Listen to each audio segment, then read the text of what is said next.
I was checking my bull pasture when I saw 50 tents scattered across my private property and a woman with a megaphone announcing, "Welcome to the Community Land Liberation Festival." These HOA Karen sisters had invited 100 strangers to camp on my ranch without permission, claiming it was public land for the people. They had no idea that my prize breeding bulls were about to crash their little party in the most spectacular way possible. Before you watch full story, comment down from which country are you watching. Don't forget to subscribe. The chaos started at dawn when my neighbor Jim called me in a panic. "Mike, you better get out to your north pasture right now. There's an entire campground set up on your land, and some woman is giving speeches about property rights through a bullhorn." I threw on my boots and jumped in my truck, racing toward the 200-acre section where I keep my registered Angus breeding bulls. These weren't gentle dairy cows we were talking about. These were 2,000-pound animals bred for size and temperament, worth $50,000 each, and they didn't take kindly to strangers in their territory. As I crested the hill overlooking the pasture, I couldn't believe what I was seeing. Dozens of colorful tents were spread across my carefully maintained grazing land like some kind of music festival. People were milling around with coffee cups, children were running through the grass, and someone had set up a portable stage near my water tank. Standing on that makeshift stage was a woman I'd never seen before, maybe 45 years old, wearing what looked like a hand-sewn Earth Mother outfit and addressing the crowd through a battery-powered megaphone. "Welcome, fellow land liberation warriors," she was saying.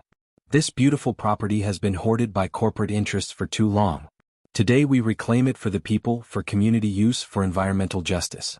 I parked my truck at the fence line and walked toward the gate, my mind racing. These people had not only trespassed on my private property, they'd brought children into a bull pasture. The danger was unimaginable. That's when I spotted the second woman, clearly the first one's sister based on their similar features and matching resistance outfits. She was directing people where to set up additional tents and handing out flyers about something called Operation Land Share. I approached the fence and called out to the nearest camper, a bearded guy in his 30s setting up what looked like a semi-permanent shelter. "Excuse me, do you folks have permission to be here?" He looked up with the confident smile of someone who'd been told he was doing something noble. "We're participating in the Community Land Liberation Festival, man. This land belongs to everyone, not just some rich corporation." "Sir, this is private property. You're trespassing on my cattle ranch." His expression shifted from confident to confused. "No way, man. Sarah and Jennifer Wilson told us this was public land that had been illegally claimed by Big Agriculture. They showed us documentation." Sarah and Jennifer Wilson. The HOA Karen sisters were apparently expanding their territory from suburban neighborhoods to rural properties. I'd heard about them from other ranchers, twin sisters who'd been kicked out of 3 different homeowner associations for trying to enforce made-up community standards on their neighbors. "What documentation?" I asked, though I was pretty sure I already knew the answer. The bearded guy pulled out a photocopied flyer titled Public Land Access Rights that looked like it had been created on someone's home computer. It claimed that any property over 100 acres was subject to community use provisions and could be legally occupied by citizens exercising their land access rights. It was complete nonsense, of course, but it was convincing enough to fool people who didn't know better. The Wilson sisters had essentially created a fake legal justification for organized trespassing. "Listen," I said, trying to keep my voice calm, "I don't know what those women told you, but this is my private property. I own it legally and you're all trespassing. More importantly, you're in serious danger." "Danger from what?"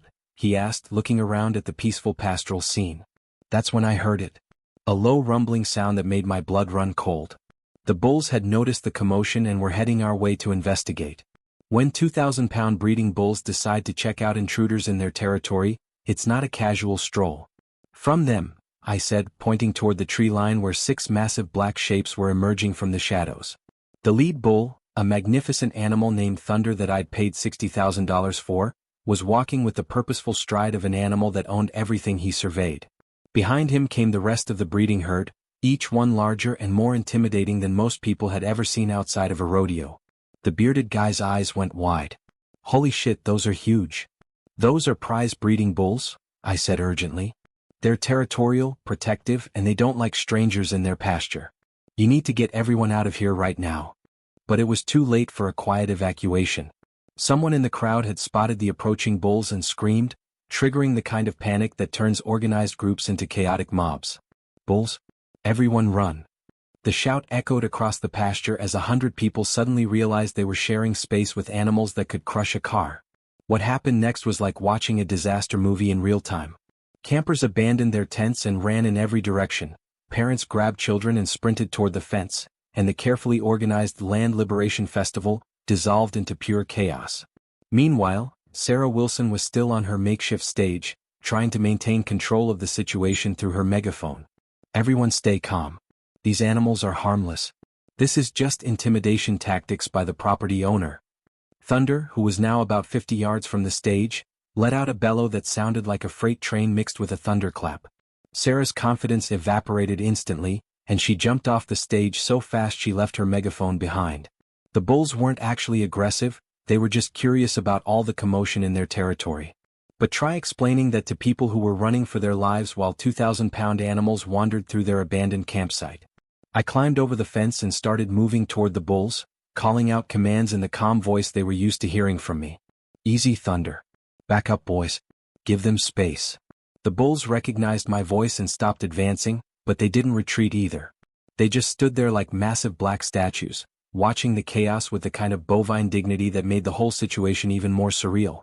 By now, most of the campers had made it to the fence line, but their tents and equipment were scattered across the pasture like tornado debris.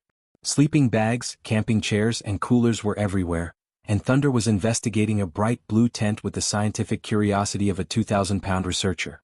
Jennifer Wilson appeared at my elbow, her Earth Mother outfit torn and her face flushed with anger and embarrassment. You can't intimidate us with your animals. This is still a peaceful protest on public land. Ma'am, this isn't public land, these aren't intimidation tactics, and this isn't a peaceful anything anymore, I said, gesturing toward the chaos around us. You brought 100 people into a bull pasture without permission. Someone could have been killed. Those animals should be confined, she shot back. It's irresponsible to let dangerous livestock roam free on public property. The sheer audacity of her statement left me speechless for a moment. She'd organized an illegal campout on my private property, endangered dozens of families by putting them in a bull pasture, and now she was blaming me for not keeping my animals locked up on my own land. That's when I heard the sirens. Apparently, someone in the panicking crowd had called 911 to report a livestock attack at the Land Liberation Festival. Within minutes, my pasture was going to be crawling with emergency responders trying to sort out this mess. The first patrol car belonged to Sheriff Martinez, a no-nonsense woman in her 50s who'd been dealing with the Wilson sisters' antics for years.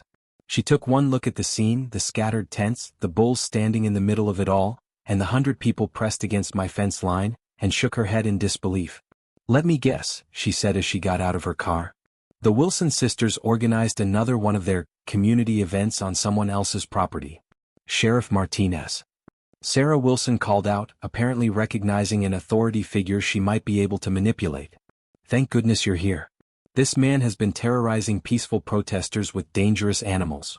Sheriff Martinez walked over to where Thunder was gently nuzzling an abandoned camping chair, showing about as much aggression as a golden retriever.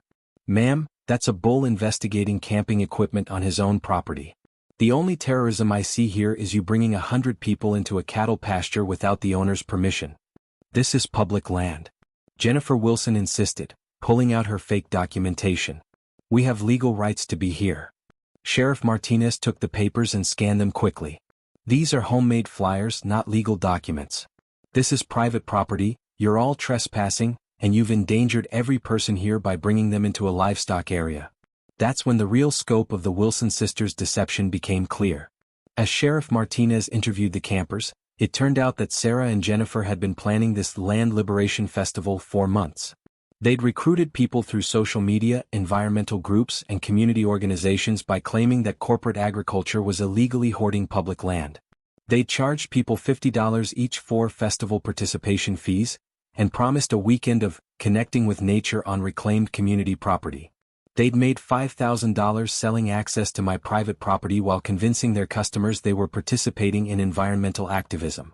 So you're telling me, Sheriff Martinez said to Sarah Wilson, that you charged these people money to camp on someone else's property without permission? We were redistributing access to community resources, Sarah replied, though her voice was getting less confident by the minute. You were running a scam, the sheriff corrected. You sold camping permits for property you don't own, you endangered families by putting them in a livestock area, and you committed fraud by misrepresenting the legal status of this land. Meanwhile, Thunder and his companions had lost interest in the human drama and wandered back toward their favorite grazing spot, leaving behind a pasture full of abandoned camping equipment and one very expensive-looking tent that had been thoroughly investigated by curious bulls. The evacuation took 3 hours. Every tent, sleeping bag, camping chair, and cooler had to be retrieved from the bull pasture while the animals watched with patient amusement. The Wilson sisters tried to maintain their defiant stance throughout the process, insisting they were victims of agricultural intimidation and corporate land hoarding. But their story fell apart completely when Sheriff Martinez discovered that they'd been kicked out of the Sunset Valley Homeowner Association just 2 weeks earlier for trying to establish community use areas in their neighbors' backyards. They'd apparently decided that if they couldn't control suburban properties, they'd move on to rural land. "Ladies," Sheriff Martinez said as she prepared to arrest them both, "you're charged with criminal trespassing, fraud, endangering public safety, and organizing an unlawful assembly. The festival is over." As the patrol cars drove away with the Wilson sisters in custody, I stood in my pasture looking at the damage. Tire tracks crisscrossed the carefully maintained grass, there was litter scattered everywhere despite the campers' best efforts to clean up, and my water tank had been decorated with environmental slogans and washable paint. But the bulls were fine, the people were safe, and the Land Liberation Festival was just a memory. Thunder ambled over to where I was standing and nudged my shoulder with his massive head as if to say, "Well, that was interesting." The aftermath of the bull pasture incident was almost as entertaining as the event itself. Over the next few days, I learned just how elaborate the Wilson sisters scam had been and how many people they deceived with their fake land liberation movement. Sheriff Martinez stopped by my ranch with a thick folder of evidence they'd collected during their investigation. "Mike, you're not going to believe how deep this goes," she said, spreading documents across my kitchen table. The Wilson sisters had been running their community land liberation scam for almost a year, targeting rural properties across 3 counties. They'd created fake websites, printed official-looking documentation, and even established a bogus non-profit organization called People's Land Access Coalition. Their method was always the same. They'd identify large rural properties, research the owners online, and then create elaborate justifications for why that land should be available for community use. They'd recruit participants through social media and environmental groups, charge participation fees, and organize these liberation festivals on other people's property. "How many properties did they hit before mine?" I asked. "At least 12 that we know of," Sheriff Martinez replied. "But you're the first one with bulls." Most of their previous targets had been hobby farms, vacant land, or properties with absentee owners. They'd usually clear out before anyone noticed, leaving behind minimal damage and confused property owners who couldn't figure out why their land looked like it had hosted a camping event. But my ranch was different. Not only was I present and aware of what was happening, but my prize-breeding bulls had turned their organized scam into a chaotic disaster that exposed the entire operation. "The best part," Sheriff Martinez continued, "is that several of their previous victims have come forward after seeing the news coverage. The Wilson sisters are looking at charges in multiple counties now. The news coverage had been significant. Video of 100 people fleeing from curious bulls while abandoning their tents made for compelling television, and the story of the HOA Karen sisters' fake land liberation festival went viral on social media. I'd been interviewed by 3 different news stations, and each time I'd emphasized that the real issue wasn't the trespassing or even the property damage. The real issue was that the Wilson sisters had endangered dozens of families by bringing them into a bull pasture without any understanding of the risks involved. "Those bulls could have killed someone," I told the Channel 7 reporter. "Not because they're vicious but because they're huge animals that don't understand human boundaries. Bringing children into that environment without the owner's knowledge or permission was incredibly irresponsible." The Wilson sisters, meanwhile, were maintaining their innocence from jail. According to their lawyer, they believed they were engaged in legitimate civil disobedience and community organizing for land justice. They claimed the bulls were a deliberate intimidation tactic, and that I had weaponized livestock against peaceful protesters. The absurdity of their defense only made the story more popular. Late-night comedians started making jokes about weaponized cattle and assault bulls, and the incident became a meme about entitled people trying to take over other people's property. But the real vindication came from the campers themselves. As word spread about what had actually happened, many of the festival participants started speaking out about how they'd been deceived. Lisa Chin, a teacher from Austin who'd brought her 2 young children to the festival, gave an interview that perfectly captured the situation. "We thought we were participating in environmental activism on public land. If we'd known it was someone's private ranch with dangerous animals, we never would have come. Those women put our children at risk for their own agenda." The environmental groups that had helped promote the festival were equally outraged.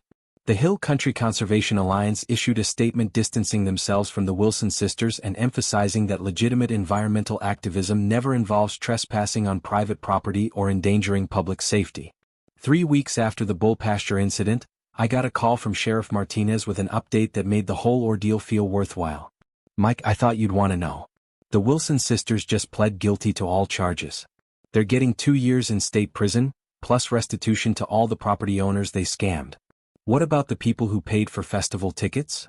Full refunds plus damages for the deception. The court ordered them to liquidate their assets to pay back everyone they cheated."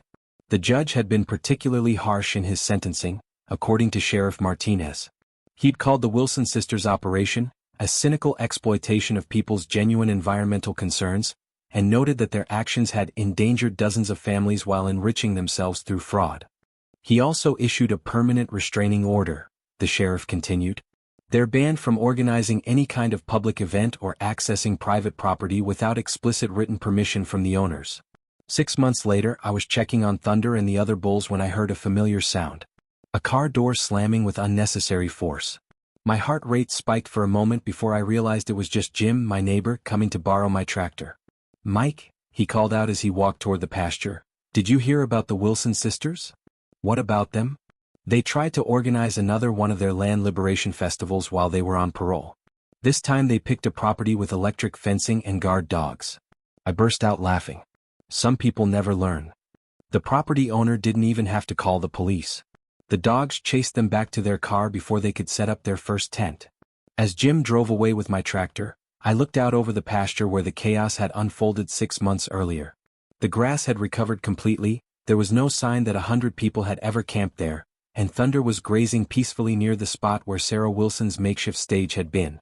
The whole experience had taught me something important about the difference between genuine environmental activism and opportunistic scamming.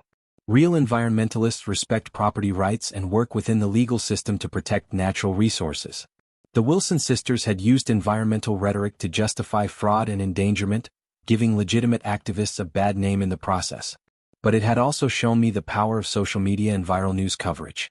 The story of the Bull Pasture Land Liberation Festival had reached millions of people, and most of them understood the real message, that entitled people trying to take over other people's property will eventually face consequences for their actions. The best part was knowing that my bulls had become unexpected heroes in the fight against property rights abuse. Thunder, in particular, had achieved a kind of folk hero status among rural property owners. His calm investigation of abandoned camping equipment while 100 people fled in panic had become a symbol of how absurd the whole situation really was. Every time I looked at him grazing peacefully in his pasture, I couldn't help but smile at the memory of the Wilson sisters' confident proclamations about land liberation and community rights. They'd thought they could take over my property with fake documents and environmental rhetoric, but they'd reckoned without Thunder and his 5 companions. Sometimes justice comes from unexpected places. In this case, it came from 6 2,000-pound Angus bulls who were just curious about why so many strangers were visiting their pasture. The Wilson sisters had planned a land liberation festival, but all they'd accomplished was liberating themselves from freedom and financial security. As the sun set over my supposedly hoarded property, I felt grateful for the peaceful life I'd built here, the magnificent animals I was privileged to care for, and the community of real neighbors who respected property rights and personal boundaries. The bull pasture incident had reminded me that this kind of life was worth defending, even when the threat came disguised as environmental activism and social justice. Thunder lifted his massive head and looked at me with those calm, intelligent eyes that had witnessed the entire crazy episode. If bulls could talk, I'm pretty sure he would have said something like, "Boss, that was the most entertainment we've had in years. But next time someone wants to liberate our pasture, maybe give us a heads up so we can put on a better show." The Land Liberation Festival was over, but the legend of the bulls who ended it was just beginning.